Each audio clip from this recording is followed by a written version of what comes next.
Hi అండి, అందరికీ నమస్కారం. నేను డాక్టర్ సత్యారెడ్డి, న్యూరో సర్జన్, తులసి హాస్పిటల్. ఈరోజు మనము కొన్ని ఇంపార్టెంట్, బాగా ముఖ్యమైన విషయాల గురించి, అంటే బ్రెయిన్, స్పైన్ సంబంధించి తెలుసుకుందాం. సాధారణంగా కొంతమంది కొన్ని డౌట్లు ఉంటాయి. ఆ డౌట్లు అడిగినవి తెలుసుకొని చేస్తున్నాం. ఇప్పుడు రెగ్యులర్గా అందరికీ వచ్చే ఒక సాధారణమైన డౌట్, బ్రెయిన్ ట్యూమర్స్ మనం ముందుగానే ఎలాగా తెలుసుకోవాలి, ఎలాంటి లక్షణాలు ఉంటే మనం ముందుగా డాక్టర్ని కన్సల్ట్ అవ్వాలి అనేవి చాలా మందికి డౌట్లు వస్తూ ఉంటాయి. ఓకే, సాధారణంగా బ్రెయిన్ ట్యూమర్స్ అంటే మామూలుగా విపరీతమైన తలనొప్పి రావడం, తర్వాత వాంతులు అవ్వడం, మధ్య మధ్యలో కళ్ళు మసగా కనపడడం, ఇలాంటి లక్షణాలు ఉన్నప్పుడు ఏంటంటే లోపల మెదడులో బాగా ప్రెషర్ పెరిగిపోయిందన్న లక్షణాలు.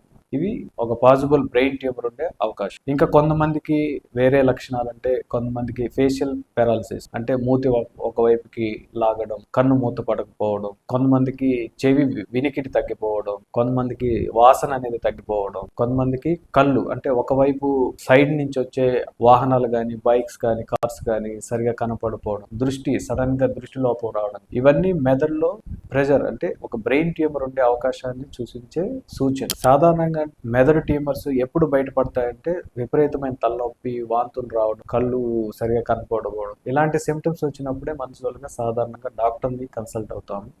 అప్పుడు ఇమేజింగ్, అంటే సిటీ స్కాన్ కానీ, ఎంఆర్ఐ స్కాన్ కానీ తీసినప్పుడు అంటే సాధారణంగా బ్రెయిన్ ట్యూమర్స్ అనేవి బయటపడతాయి. కాకపోతే ఇలా విపరీతమైన తలనొప్పి, వామిటింగ్, కళ్ళు మసగా కనపడకపోవడము, కొంతమందికి ఫిట్స్ లాంటివి రావడం, ఇవి వచ్చేంత వరకు వెయిట్ చేయాల్సిన అవసరం లేదు.